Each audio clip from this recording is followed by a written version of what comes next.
n'est pas dans la plage de valeurs que nous souhaitons. Alors maintenant, pour introduire le terrain naturel sur mon fichier piste, il suffit de faire calcul interpolé. Donc il me demande quel est le fichier piste que vous voulez interpoler, LMGC. Et là, il me donne une autre fenêtre à partir de quelle abscisse jusqu'à quelle abscisse. C'est-à-dire que si j'ai deux terrains naturels, je peux interpoler mon fichier piste sur ces deux terrains naturels, en précisant à chaque fois l'abscisse de début et de fin du tronçon que je vais interpoler. Alors dans mon cas, il y a un seul terrain naturel, je vais interpoler tout l'axe que j'ai saisi, le 4400 mètres, si vous vous rappelez. Alors, combien de mètres je vais prendre à gauche et à droite? Moi, je vous conseille de prendre le maximum. Donc, dans notre projet, c'est inférieur à 50 mètres. Je vais les laisser comme ça. Et puis, pour l'interpolation, combien il va prendre de points dans son profil en travers? Parfois, euh, lorsque le conducteur de travaux a beaucoup de points de terrain naturel sur ses profils en travers, ça gêne la lecture de son profil en travers courant. Moi, personnellement, je préfère mettre au maximum 10, bien sûr. Ça diminue la précision. Mais si vous voulez, on peut mettre 20.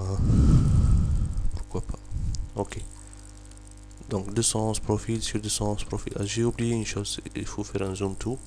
Et lorsque vous faites calcul interpolé et vous donnez le fichier piste, normalement il doit apparaître sur le terrain naturel. Parce que je faisais un zoom ici, on ne le voyait pas. Donc dans ce cas-là, je suis sûr que mon axe en plan et les X, Y, Z sont dans le même système de coordonnées. Si jamais le terrain naturel ici et que je regarde l'axe en plan, il est là, là il y a une faute. Ou bien vous avez saisi l'axe d'une manière fausse, ou bien vous avez déplacé le fond topographique, ce qu'il faut éviter en tout cas. Donc le fond topo ne doit jamais être changé, ni agrandi, ni déplacé, pour travailler justement sur le même système de coordonnées dès le début du projet jusqu'à sa fin. Je vais mettre OK, donc 211 profils sur 211 profils, et je fais OK. Voilà, je viens d'interpoler mon terrain naturel.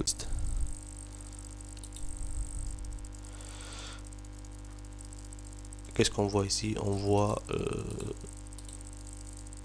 le terrain naturel du projet en tant que profil en long. Donc ça c'est l'axe en plan, ça c'est le profil en long. Et si je veux voir les profils en travers, je clique sur profil en travers et je clique sur l'endroit où je veux visualiser mon profil en travers, par exemple ici. Donc ça c'est un profil en travers.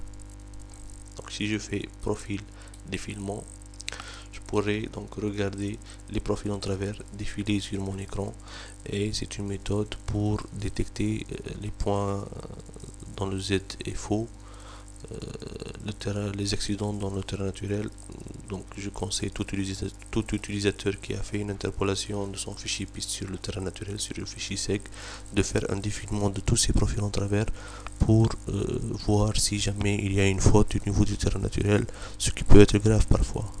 Par exemple, si mon terrain naturel, alors je fais échappe pour arrêter ça. Regardez le terrain naturel.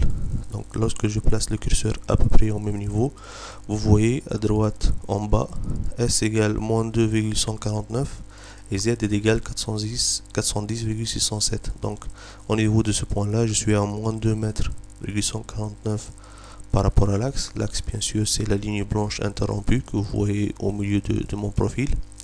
Et le Z, c'est le Z du curseur. Donc le terrain naturel est à peu près à 410. Imaginons maintenant que le topographe s'est trompé, ou bien celui qui a fait la saisie du terrain naturel s'est trompé, et au lieu de mettre 410, il a mis 4100. Au lieu de 410, pardon, il a mis 4100. On aurait une différence de 1600 mètres. Ça fait une montagne. Et si vous faites passer votre profil en travers et vous calculez votre projet et qu'il détecte ça, il va mettre un déblai au niveau de cette zone, bien sûr. Et vous pouvez avoir, au lieu d'une quantité logique de 30 000 m3 par exemple, vous pouvez passer à 300 000 m3. Il faut faire attention à ça. Avant de faire votre calcul projet, avant de choisir même le profil en long, vous devez faire